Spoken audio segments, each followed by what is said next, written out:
So I did a bunch of glass filler. It's some micro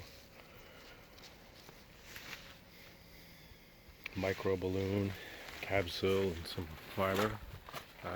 Fill in all the low areas, and did some glassing on this roballo. There's this other side here. Also did also glassed the inside.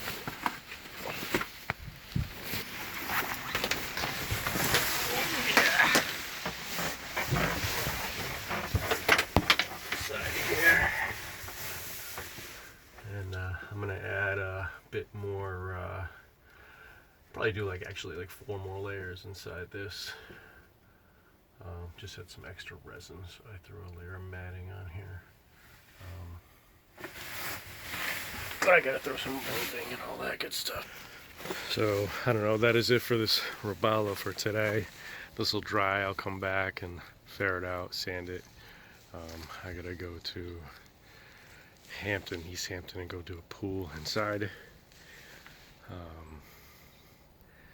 So I don't know if you made it this far. Go ahead and subscribe, like this video, all that good stuff. You know what to do. Thank you guys.